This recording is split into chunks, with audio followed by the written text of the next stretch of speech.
예, 그 섬김의 리더십에 대해서 우리가 같이 좀 생각을 해보도록 하겠습니다. 이 섬김의 리더십은 어, 우리 기독교인들이 꽤그 중요하게 생각을 하고 관심을 가지고 또 많은 분들이 또 이분의 책을 읽기도 하지요. 예, 이분의 책은 사실 우리 한국 기독교 안에서도 북미 기독교뿐만 아니라 우리 한국 기독교 안에서도 꽤 유명한 책이고 그렇습니다. 그린리프라고 하는 분이 1970년도에 이제 책을 쓰셨죠. 섬김의 지도력이라고 하는 책이요. 제목이 아주 참 그 매력적이고 참 눈을 이렇게 그 아이캐칭을 하는 그런 그 이름입니다.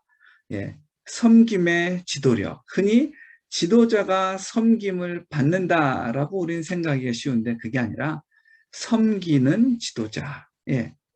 아주 우리 기독교적 그 개념과 참 맞아떨어지죠. 우리 예수님을 보더라도 예수님이 어떤 지도자셨습니까? 섬김의 지도자이셨죠. 여러 면으로 그렇습니다. 우리들은 예수님이 제자들의 발을 씻기면서 그 섬기셨다라고 말씀을 하고 그거에 대해서 우리가 엄청 많이 감격해하고 뭐 수련회 같은 때 세족식을 하고 그러잖아요. 예, 근데 사실은 그건 정말 너무나도 그 작은 일입니다. 너무나도 작은 일이고요. 예, 그 시간과 공간의 제한을 받지 않는 분. 그러니까 뭐라고 얘기할까요? 하나님을 담을 수 있는 그릇과 시간이 없습니다. 하나님이 너무 커서요. 예.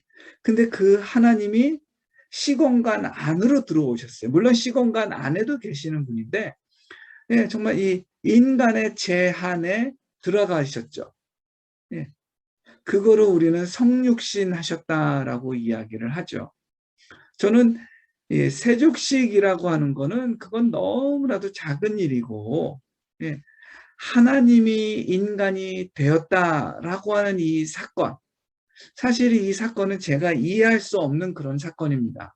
예, 물리적으로 생각해도 이해가 안 되고요. 참 너무나도 대단한 그런 사건인데 이게 바로 섬김의 행동이었죠. 우리 인간들이 신이 되려고 합니다. 우리는 인간을 신으로 만들려고 합니다. 김일성이가 신격화되었죠. 예, 뭐 이런 종교 지도자, 저런 종교 지도자들이 신이 되었습니다. 예. 그러나 하나님께서 이 땅에 오셨다라고 하는 것.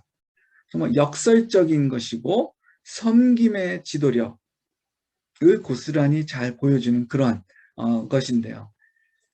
그래서 우리 교회 안에서는 섬김의 지도력을 아주 중요하게 생각하고 따라가야 될 그런 그 지도력으로 우리가 생각하고 하는데요.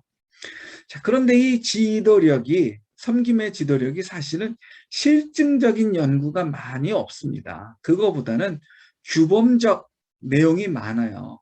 자, 영어적 표현입니다. 규범적, 서술적이라고 하는 건데 규범적이라고 하는 말은 prescriptive라고 하는 거고요. 그리고 서술적이라고 하는 말은 descriptive라고 하는 건데 prescriptive라고 하는 말은 뭐냐면 이거는 이래야 돼 라고 얘기하는 거예요. 예, 이거는 이래야 돼 라고 하는 것, 명제적인 것. 그게 바로 그 prescriptive한 거고 descriptive한 거는 묘사하고 설명하고 먼저 무엇이 먼저 있고 그거에 대한 묘사가 있는 거예요. 예. 자, 이 그 섬김의 지도력이라고 하는 것은 좀 규범적인 내용, 예, 이거는 이래야 돼라고 하는 내용이 좀 더 많다라고 하는 것이죠. 예. 그리고 이 섬김의 지도력은 우리가 학기 초에 공부했던 그 인물 이론들에 나오는 그 내용들처럼 지도자의 특성과 행동 유형에 초점이 맞춰져 있습니다. 예. 지도자는 추종자의 관심에 세심한 주의를 기울여야 하고 추종자들과 공감을 해야 하고 이들을 양육해야 한다. 지도자는 추종자들이 최우선이 되어야 하고 지도자는 자신의 권한을 추종자들에게 위임해야 하고 지도자는 추종자들이 역량을 충분히 개발 발휘하도록 도와야 한다. 예, 이렇게 얘기를 하죠. 예, 그러니까 지도자는, 예, 그래서 지도자에 관심이 많습니다. 자, 결과적으로 좀 하나 더 짧게 얘기하면, 이 섬김의 지도력은 지도자는 이타적이고 인도주의적이어야 한다라고 얘기를 합니다. 자, 그러면 섬김의 지도력의 그 정의는 무엇일까요? 섬김의 지도력은요, 우선 다른 사람을 먼저 섬기고 싶어하는 자연스러운 감정입니다. 스스로 다른 사람을 섬기고 싶어하는 자연스러운 감정으로 지도력 발휘하는 것이 시작이 됩니다. 자, 그리고 그 마음으로 다른 사람을 지도하고 싶다라고 하는 것으로 연결이 되고요. 자, 이러한 그 지도력은 다른 리더십과 차이점은 추종자들을 섬기는 자로서 돌보고 보살피는 데 있습니다. 예. 자, 이거를 그 처음 제안한 이 그린리프 같은 경우에는요, 사실은 AT&T라고 하는, 우리로 말하면 뭐죠? 저기 한국통신 KT요, 아니면은 SKT, 이런 커다란 통신회사에서 사장까지 했던 그런 사람입니다.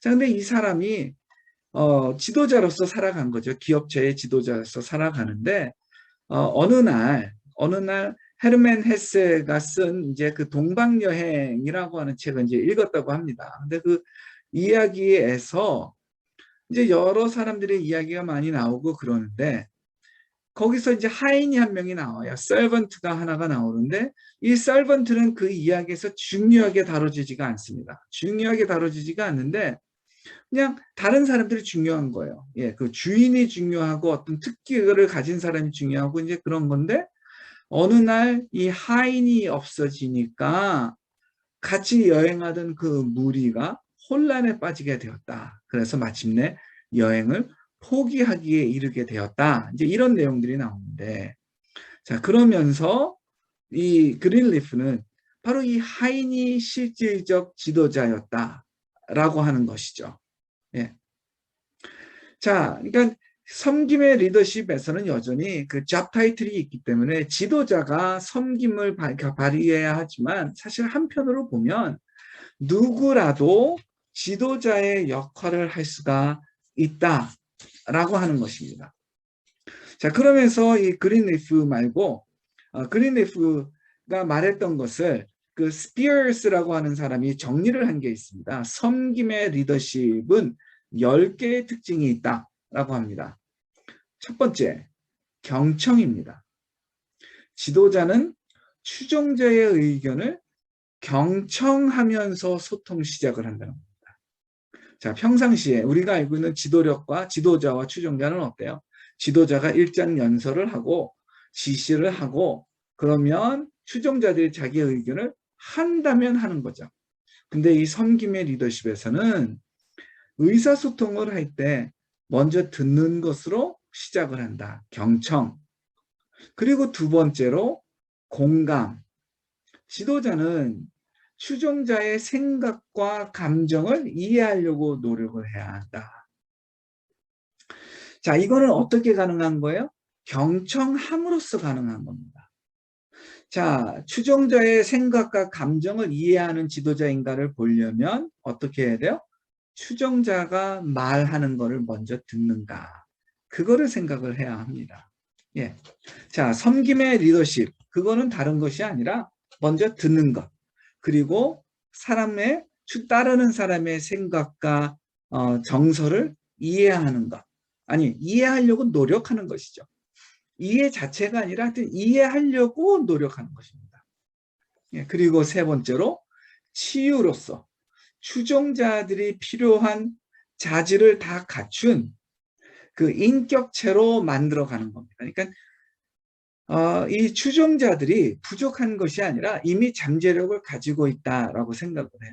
그러니까 잠재력이 실현되도록 도와주는 것. 예.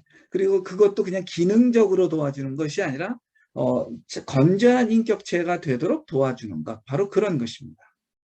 그리고 자각, 네 번째입니다. 이거는 자기에 대해서 섬김의 지도력을 발휘하는 지도자는 자기 자신에 대해서 메타인지가 있어야 합니다. 내가 누구인가라고 하는 거예요. 나는 어떤 사람이고 무엇에 장점이 있고 무엇에 약점이 있고 그리고 어떻게 사람들과 대화를 하고 어떻게 일을 풀어간다라고 하는 자기 자신에 대해 메타인지가 있어야 됩니다. 다섯 번째, 자, 설득인데요. 이거는 부드럽고 비판적이지 않은 대화와 논의를 통해 가지고 변화를 유도하는 겁니다. 설득하는 거예요. 부드럽고 비판적이지 않은. 와, 쉽지 않은 겁니다, 여러분. 부드럽고 비판적이지 않은 대화와 논의를 통해서 변화를 유도하는 것이요. 자, 그리고 개념화라고 하는 것이 있는데 이거는 좀 문제거리가 되는 요소입니다. 이거는 추종자들은 자기가 무슨 일을 하는 거 그것만 봅니다. 이렇게 해가지고 터널 비전이라고 하죠. 이렇게 보고 사는데 그게 아니라 추종자들로 하여금 커다란 그림을 볼 수 있도록 도와주는 것. 내지는 그 비전을 보도록 도와주는 것이라고도 얘기할 수가 있을 것 같고요. 자, 그리고 이 섬김의 지도력을 발휘하는 지도자는요, 선견지명이 있어야 됩니다. 그러니까 앞날의 미래 좀 내다볼 수가 있어야 돼요. 미래를 예측하는데, 근데 예측이 틀릴 수도 있잖아요. 그러면 그랬을 때, 아니 뭐 내가 다 아냐, 뭐 그렇게 될 수도 있는 거 아니냐, 뭐 이렇게 얘기하기보단, 아 내가 잘못 예측했다, 나의 책임이 있다, 이렇게 받아들일 수 있는 그러한 그 성숙한 선견지명이죠. 다시 말해서, 그러니까 그냥 받아들이지로 끝나는 것이 아니라 그것까지도 하는데 근데 그러할 확률이 작은 것이죠. 그러니까 어떤 거예요? 미래에 대한 예측이 참 괜찮은 것이죠. 그리고 여덟 번째로 청지기 정신입니다. 아, 나는 지도자다라고 하는 거예요. 지도자로서 자기의 역할에 대해서 책임을 지는 것. 그게 바로 청지기 정신이다 라고 얘기할 수가 있고요. 그리고 지도자는요, 10가지 특성 중에 9가지인데, 9가지인데, 이 9번째 것은 뭐냐 하면, 아까도 얘기 나왔던 건데, 추종자들이 이미 가지고 있는 잠재 가치를 이룰 수 있도록 도와주는 것. 그게 섬김의 지도력이다라고 얘기할 수 있고요. 자, 이러한 1번부터 9번까지의 활동을 통해 가지고 뭐 하는 거예요? 공동체를 세우고 공동체 주변의 지역사회를 세우고 그러니까 성과마저도 만들어내는 그러한 지도력을 말하는 것입니다. 와, 섬김의 지도력 어때요? 쉽지 않죠? 그렇죠? 아, 우리 지도자가 섬기는 지도자면 참 좋겠다라고 하는데 쉽지 않습니다. 또는 우리가 이 섬김의 지도력이라고 했을 때 다른 사람한테 안 시키고 내가 다 하면 섬기는 지도자야 라고 생각할 수도 있는데요. 아니요. 그런 거 아닙니다. 아까도 그 뭐가 있었죠? 치유라고 하는 것이 있었죠. 세 번째 거요. 그게 뭐예요? 추종자가 가지고 있는 잠재력, 잠재적 가치, 그거를 다할 수 있도록 건전한 인격체로 치유해 주는 겁니다. 개선시켜 주는 거예요. 그리고 또 잠재의 가치를 발휘할 수 있도록 지원해 주는 겁니다. 그러니까 지도자가 정말 머슴처럼 하나부터 10까지 다 한다고 해가지고 섬김의 지도력이 아닙니다. 또한 그렇게 하잖아요. 그러면 그 추종자들이 고마워할 것 같죠. 뭐 다 해주니까 고마운 거 알아? 뭐 이렇게 생각을 할 것 같죠? 아닙니다. 오히려 추종자들은 자신의 존재 가치를 느끼지 못해서 서글프고요. 그리고 무슨 일이 어떻게 벌어지는지를 몰라서 지도자를 이해할 수가 없고요. 그리고 지도자 혼자 여러 명을 섬기는 것이 온전하지가 않죠. 충분하거나 만족할 만큼이 아닐 수가 있습니다. 그러면 불만족스럽고요. 지도자가 섬김의 지도력을 발휘한다. 라고 해가지고 하나부터 여기까지 다 대신해 주잖아요. 그건 섬김의 지도력이 아닙니다. 섬김의 지도력이라고 하는 것은 높은 자리에 있는 것이 아니라 낮은 자리에서, 낮은 자리에서 이 사람들의 말에 들어가면서 존중하면서 이 사람들을 온전해지도록 도와주면서 그걸 지원을 하면서 이끌어 가는 거예요. 그 결과 그 공동체, 그 조직이 살고 함께하는 이웃 공동체들이 사는 것. 그것이 바로 섬김의 지도력이다라고 얘기할 수가 있는 것이죠. 이건 아주 복잡한 거고요. 아주 이 섬세한 그러한 지도력이 많이 필요한 것입니다. 자, 이 섬김의 지도력은 모형도 있습니다. 이거는 자, 선행 조건 그리고 리더의 행동 그러면 결과가 난다예요. 섬기는 리더가 섬기는 지도자가 행동하기 전에 먼저 선결 요건이 있습니다. 선행 조건이 있는데 첫째가 뭐냐면 지도력이 발휘되는 바로 그 상황, 문화가 뭐냐라고 하는 겁니다. 그리고 지도자는 어떤 속성을 가지고 있는가라고 하는 것이고요. 그리고 추종자가 이러한 지도력을 수용할 마음의 자세가 되어 있고 내지는 의식의 자세가 되어 있는가라고 하는 겁니다. 자, 보니까 뭐를 연상시킵니까? 인물론을 연상시키지 않나요? 인물론에서 뒤쪽의 이야기요. 그렇죠? 예. 자, 여건, 지도자, 그리고 추종자. 이러한 선행 조건들이 있습니다. 자, 그러면 섬김의 지도자는 어떤 행동을 하냐 하면 바로 이런 것들인데요. 약 한 6개, 7개 정도로 얘기할 수가 있는데 추종자들에게 개념화를 제공하고 있는가? 추종자들에게 큰 그림을 보여주고 있는가? 우리가 어디로 가고 있다? 우리가 무엇을 추구하고 있다? 이런 것들을 보여주는가라고 하는 거고요. 추종자들의 그 아픈 상처, 추종자들의 그 잠재 가치를 실현하지 못하게 가로막는 장애들 이런 것들을 다독거려주고 있는가라고 하는 것이고요. 그러한 행동을 하고 있는가. 그리고 추종자를 우선하는 행동을 하고 있는가라고 하는 거예요. 자, 지도자가 추종자랑 같이 갈 때에 밥을 먹으러 갈 때 어디를 가는가라고 하는 거예요. 이것도 사실은 섬김의 지도자로서 추종자들이 원하는 것. 메뉴를 선택할 때에도 자기가 먼저 하지 않고 추종자들로 하여금 먼저 자유롭게 선택할 수 있는 것을 주는 것. 그게 뭐 하는 거예요? 경청하는 거잖아요. 그렇죠? 경청하고 소통하는 거잖아요. 공감하는 거잖아요. 그런 것들이 필요한 거고. 그리고 성장과 성공에 기여를 하는데 무엇의 성공과 성장일까요? 추종자의 성장과 성공에 기여하는 겁니다. 그리고 윤리적 행동을 하는 거예요. 자, 윤리적 행동을 하는 것에 있어서는 무엇과 유사합니까? 진성 지도력과 유사하죠. 그리고 섬김의 지도자는 뭐가 필요한 거예요? 권한 위임이 있습니다.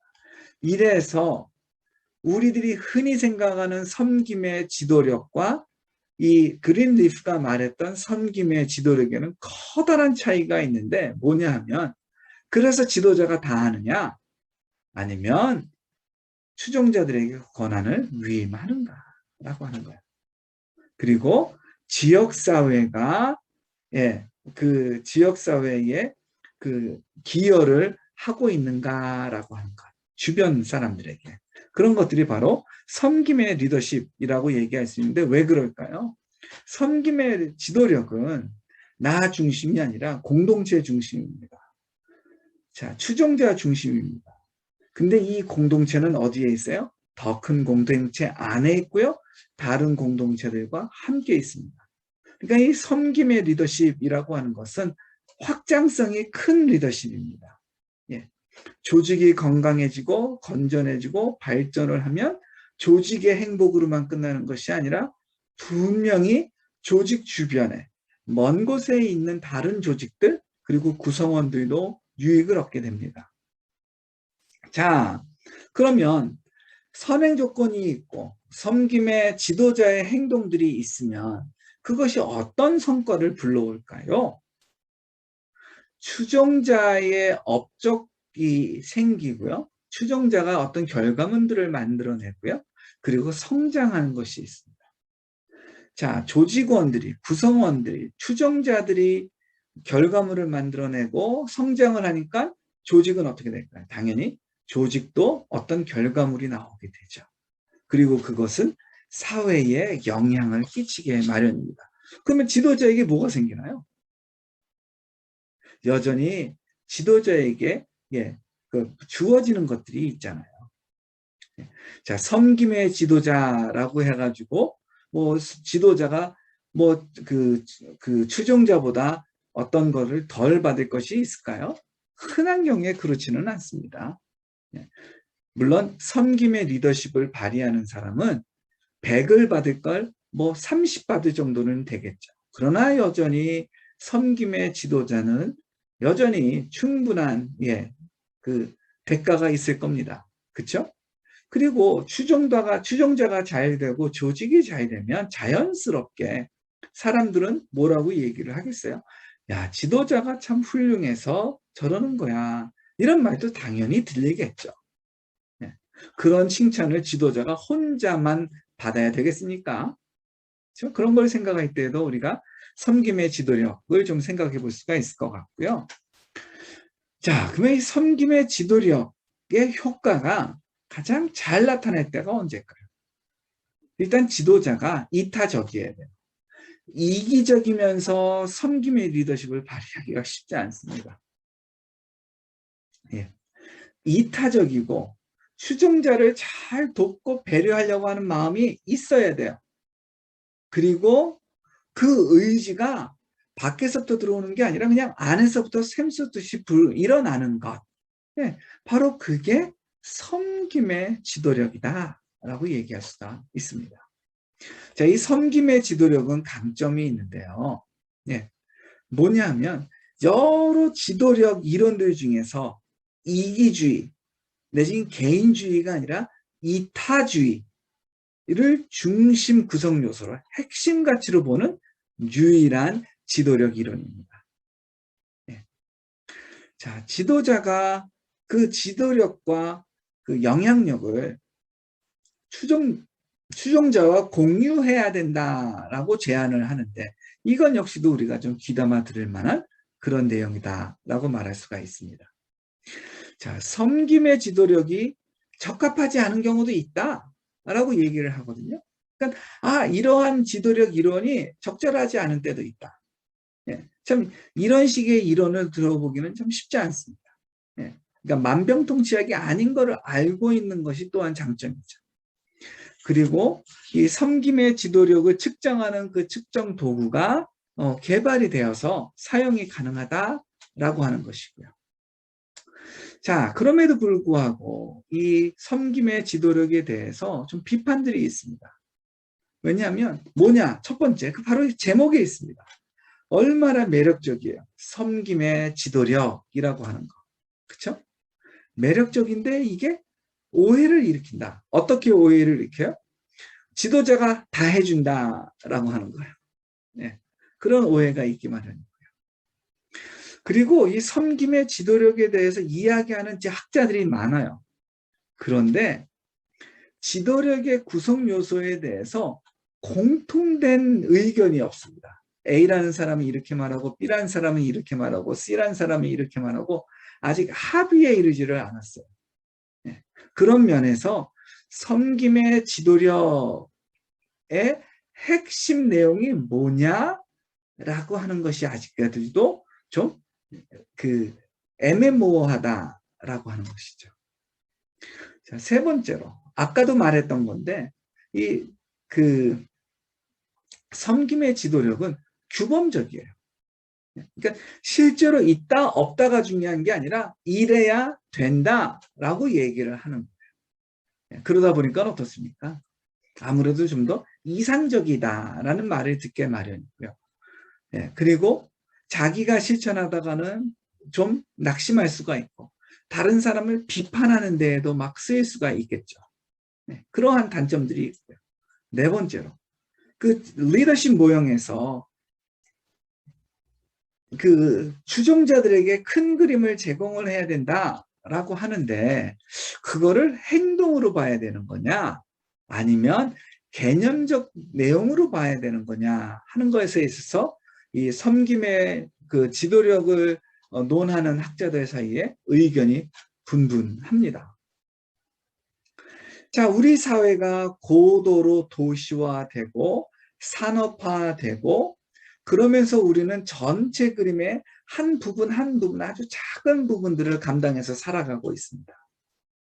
자, 그러다 보니까 조직이 올바른 방향으로 가는 거야? 어떤 그런 의심이 들고요. 어느 날 뻥 문제가 터집니다. 그런 거를 주변에서 보면서 사람들은 좀 지도자가 좀 참됐으면 좋겠어. 이런 말을 하고 있고요. 그거는 우리가 앞에 동영상에서 봤고요. 그리고 섬김의 지도력.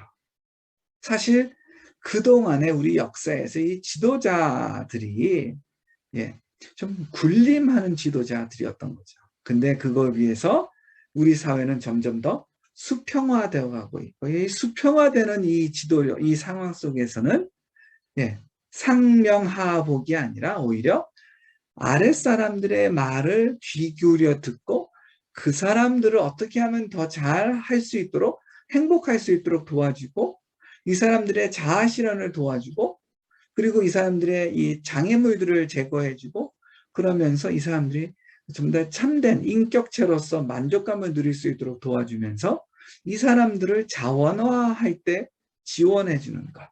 그러한 그 섬김의 리더십이 필요한 것 아니냐라고 하는 바로 이러한 것들이 이 섬김의 그 지도력에 담겨 있지 않나 싶습니다.